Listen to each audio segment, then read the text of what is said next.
Ethan Miller was the kind of man people rarely noticed, not because he was invisible, but because he never asked to be seen.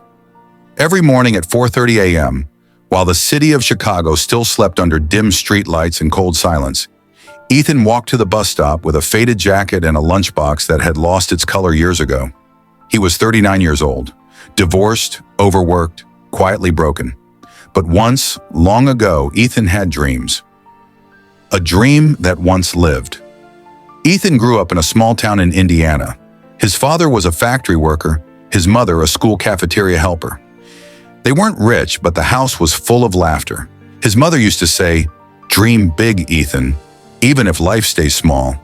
And Ethan believed her. He wanted to be a writer. Stories, novels, words that mattered. But life had other plans. When his father died suddenly of a heart attack, Ethan was only 19. College ended. Dreams paused. Responsibility arrived without warning.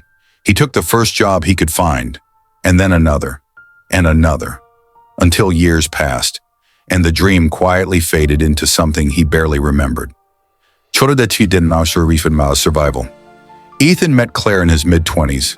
She loved his kindness, his honesty, the way he listened more than he spoke. They married young. At first, love was enough, but love alone doesn't pay rent. Ethan worked double shifts. Claire felt lonely. Conversations turned into arguments. Arguments turned into silence. One night, Claire said the words Ethan feared most.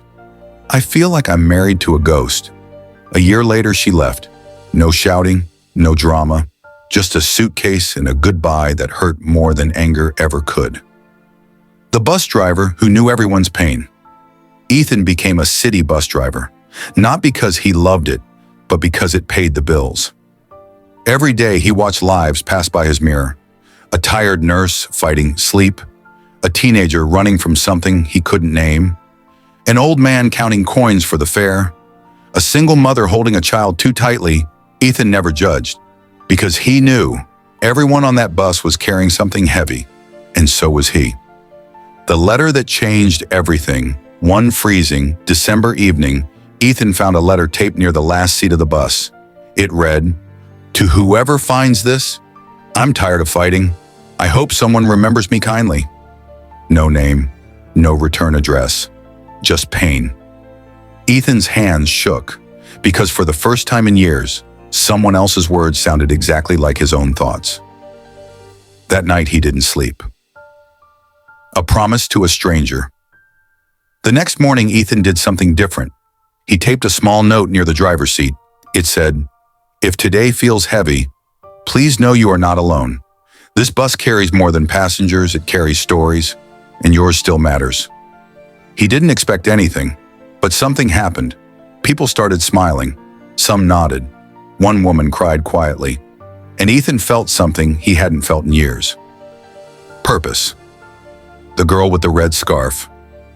One evening, a young girl boarded the bus, maybe 17, wore a red scarf, eyes filled with sadness too big for her age. She sat near the front. As she exited, she whispered, "Thank you for the note." Ethan smiled gently. 2 weeks later, she came again. This time she said, "I was going to do something stupid that night." Ethan's heart stopped. She continued, "But I didn't. Because of you." He wanted to cry, but he didn't. Instead, he said softly, "I'm glad you stayed." When the world finally noticed, word spread.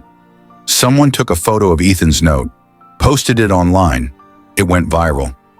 News channels called him the kindest bus driver in America.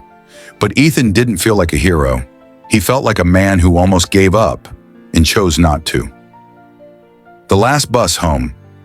One night after a long shift, Ethan drove the final route. Snow fell gently. The city was quiet. At the last stop, no passengers remained. Ethan parked the bus, turned off the engine, and sat there in silence. For the first time in years, he wasn't exhausted. He was at peace, because he finally understood something important. You don't have to be famous to matter. You don't have to be rich to save lives. Sometimes, just staying alive is an act of courage. Epilogue. Ethan started writing again. Short stories, letters, truth. Not for fame, but for healing. Because some people don't need happy endings. They need hope in the middle.